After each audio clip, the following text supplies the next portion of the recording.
ሁሉም ነገር የሚጀምረው በሪል ስቴት ውስጥ የምትሰራው ኤልዛቤት ጆርዳን በህይወቷ ውስጥ በርካታ ፈተናዎችን ያሳለፈችውንና አሁን ቤቷን ለመሸጥ የወሰነችውን ክላራ የተባለች በእድሜ የገፋች ደንበኛዋን ለመጠየቅ ስትሄድ ነው። የቤቱን ክፍሎች እየተዘዋወሩ በሚጎበኙበት ጊዜ ኤልዛቤት በክላራ ተወዳጅ የቤት ክፍል ልቧ ይነካል። ይህ ክፍል ክላራ የጦርነት ክፍል ወይም ዋር ሩም ብላ የምትጠራውንና ለባሏ ትጸልይበት የነበረው እንዲሁም አሁንም የምትጸልይበት ትንሽ ክፍል ነው። በዚያ ቦታ ላይ የጸሎቶቿ ማስታወሻዎችና ከመጽሐፍ ቅዱስ የተወሰዱ ጥቅሶችና ማብራሪያዎች ተለጥፈዋል። ክላራ ኤልዛቤትን ገና እያወቀቻት ቢሆንም ኤልዛቤት እንዴት መፍታት እንዳለባት የማታውቀውና ሊመጣ ላለው የትዳር መፍረስ እጅ እየሰጠች እንደሆነ ያወቀች ትመስላለች። ክላራ በንግግራቸው ወቅት ኤልዛቤት ውጥረት የበዛባት ትዳር ውስጥ እንደምትኖርና እርዳታ እንደሚያስፈልጋት ትረዳለች። ኤልዛቤት ብታስተባብልም እንኳን ለዚህም ነው ክላራ በሚቀጥለው ቀን ለቤቱ የቀረበውን የዋጋ ሀሳብ ይዛ እንድትመጣና ለአንድ ሰዓት ያህል እንዲነጋገሩ ጊዜ እንድትሰጣት የምታበረታታት። ኤልዛቤትም ተስማምታ ወደ ቤቷ ትመለሳለች። ኤልዛቤት ቤት ስትደርስ ጥሩ ውጤቷን ለማየት እየጠበቀቻት የነበረችውን ልጇን ዳንኤልን ታገኛለች። ነገር ግን ልጇ አባቷ ምን ሊል እንደሚችል በማሰብ ትንሽ ትጨነቃለች። ምክንያቱም በኤልዛቤትና በቶኒ መካከል ያለው ትዳር አስከፊ ቀውስ ውስጥ ወድቋል። ሁለቱም የተሳካ ስራ ያላቸው በመሆኑ እያንዳንዳቸው በራሳቸው እንቅስቃሴ ላይ ብቻ ትኩረት አድርገው እንዲኖሩ አድርጓቸዋል። የበለጠ ስኬታማ ለመሆን በሚያደርጉት የራስ ወዳድነት ውድድር ምክንያት ትዳራቸው የጦር ቀጠና እንዲሆን ፈቅደዋል። ልጃቸውም የዚህ ግጭት ሰለባ ሆናለች ማለት ይቻላል። በበኩሉ ቶኒ ትልቅ የመድኃኒት ሽያጭ ተወካይ ሆኖ ይሰራል። ነገር ግን በፈተና ረገድ በጣም ደካማ ነው። የአንዱ ደንበኛው ጸሐፊ ልታማልለው ስትጀምር በፍጥነት በፈተናው ተሸንፎ የቀረበለትን ግብዣ ይቀበላል። ቆየት ብሎ ቶኒ ወደ ቤት ሲመለስ ኤልዛቤት ያለ ቶኒ ፈቃድ በስልክ ለቶኒ እህት ገንዘብ ልትሰጥ በማለቷ ይቆጣል። እንደ ሁልጊዜውም የአካዳሚክ ውጤቷን ለአባቷ ለማሳየት ፈቃደኛ የነበረችው ልጃቸውን ችላ በማለት ከባድ ጭቅጭቅ ይጀምራሉ። ከጥቂት ጊዜያት በኋላ ቶኒ እራት እንኳን ሳይበላ ተቆጥቶ ከቤት ይወጣል። በሚቀጥለው ቀን ስሜታቸው በረድ ሲል አልፎ አልፎ እንደሚያደርጉት ወደ ቤተክርስቲያን ይሄዳሉ። በዚያም ቶኒ ጸሐፊዋን እንደገና ያያታል፣ በምኞትም ይመለከታታል። ይህንን አስተያየት ኤልዛቤት ታስተውላለች። ነገር ግን በከፍተኛ ጸጸትና ህመም ዝምታን ትመርጣለች። ወደ ቤት ሲመለሱ ቶኒ በልጁ ፊት ለኤልዛቤት የስራ ጉዞ መሄድ እንዳለበት ይነግራታል። ይህ የስራ ጉዞ በእሷ ዘንድ በደስታ ተቀባይነት አላገኘም፣ ምክንያቱም ስለ ጉዳዩ ምንም የምታውቀው ነገር አልነበረምና። እሱ ግን ቤቱንና ሌሎች የቅንጦት እቃዎችን ይዘው ለመቀጠል ይህንን መቀበልና ተለዋዋጭ መሆን እንዳለባት በመንገር ይመልስላታል። ቀናት እያለፉ ሲሄዱ ኤልዛቤትና ቶኒ ከቀን ወደ ቀን እየተራራቁ ይሄዳሉ። ስለዚህ ቶኒ በስራ ቦታው ያገኛትን ጸሐፊ ቬሮኒካን ለማግኘት ይወስናል። ይህ በእንዲህ እንዳለ ኤልዛቤት ስለ ግል ህይወቷ መጠየቅ ከጀመረችው ከወይዘሮ ክላራ ጋር እንደገና ለመገናኘት ትወስናለች። ኤልዛቤት በቅንነት ትመልስላታለች፣ ነገር ግን የክላራ ዓላማ ምን እንደሆነ ለማወቅ ትጓጓለች። እነዚያን ነገሮች በሙሉ ለምን እንደጠየቀቻት ስትጠይቃት ክላራ አሁን ኤልዛቤት የምትኖረውን ህይወት እሷም ቀደም ሲል ስለኖረችውና ለዚህ የትዳር ቀውሶች ውጤታማ መፍትሄ ስላላት እንደሆነ በፍጥነት ትመልስላታለች። ኤልዛቤት ለክላራ ብስጭቷንና ባሏ ምን ያህል መጥፎ ጠባይ እያሳየ እንደሆነ ሁሉንም ከነገረቻት በኋላ ክላራ ወደ ጸሎት ክፍሏ ትወስዳታለች። በዚያም የመጽሐፍ ቅዱስ ጥቅሶችን በመጠቀም የጸሎት ስልት እንደቀረጸች ትናገራለች።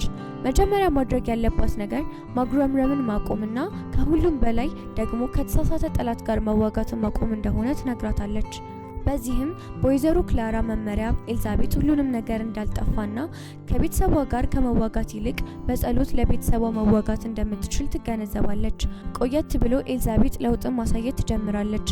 ከባልደረባዋ ጋር ቀጣይነት ባለው ትግል ውስጥ በመኖሯ በጸጸት እየተሰቃየች ለዳንኤልም እሷም ሆነች አባቷ እንደሚወዷት ትነግራታለች። ነገር ግን ትንሿ ልጅ ትጠራጠራለች።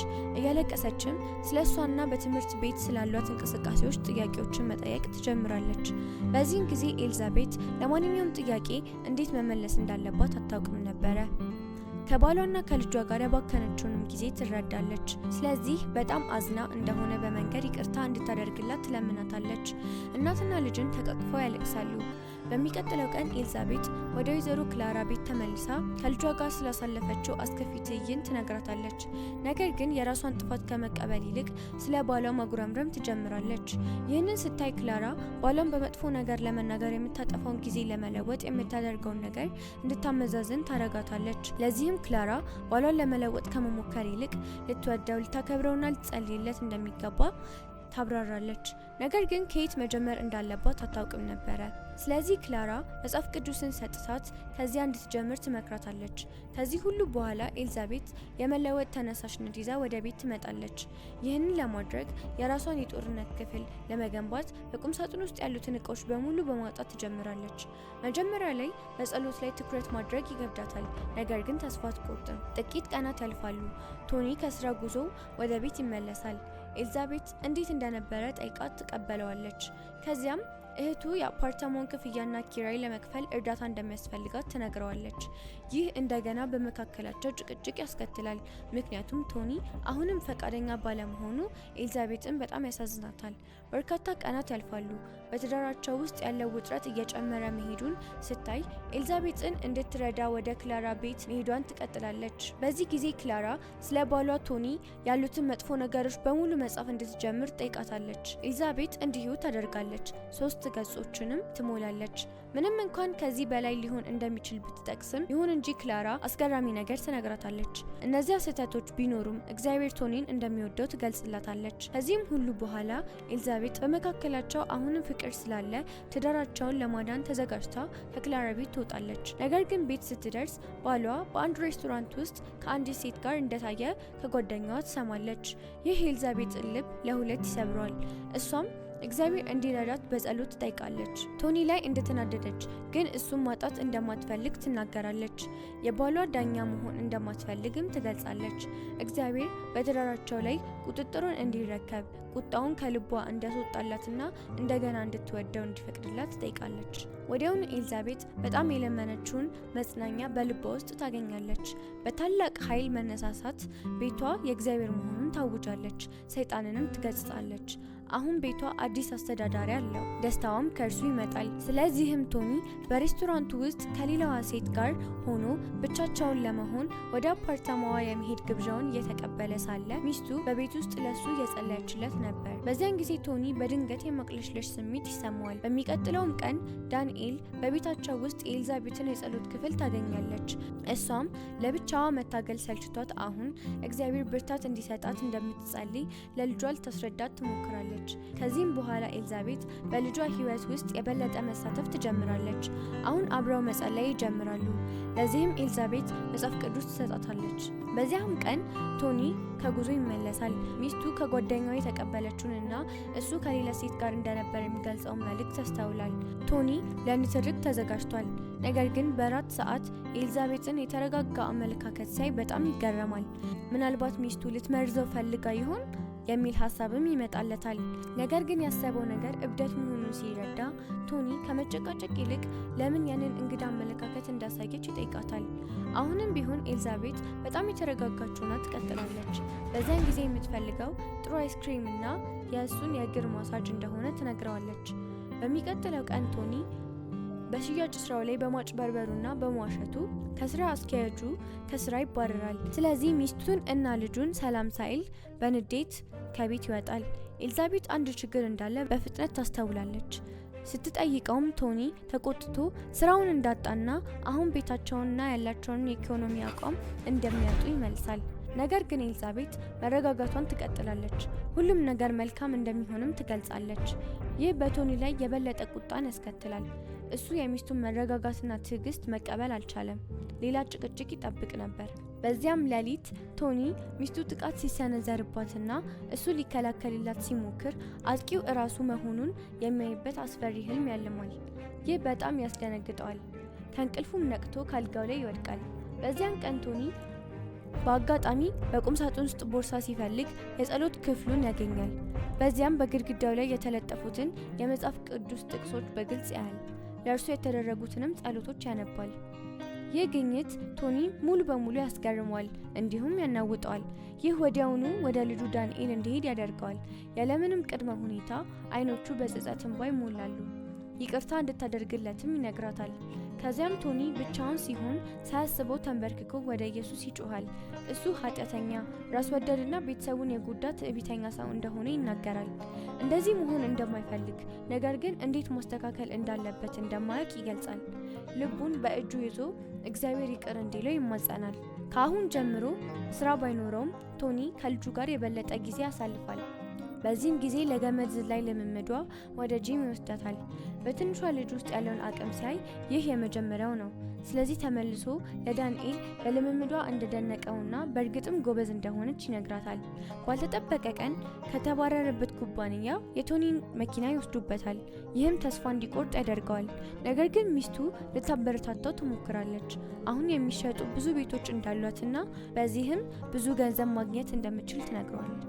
ቶኒ በጣም ግራ ተጋብቶ ከስራ መባረሩን ስታውቅ ለሱ ያላት አመለካከት ሊገመት እንደማይችል ኤልዛቤት ይነግራታል። በዚያ ቀን ትቆጣለች። እናም ለሱ ያላት አመለካከት ይቀየራል ብሎ አስቦ ነበረ። ነገር ግን የእሷ አመለካከት የበለጠ ግራ አጋባው። ስለዚህ ወደ ቁም ሳጥኑ እንደገባና ለሱ እንድትጸልይ እንደነበረ እንዳየ ይገልጽላታል።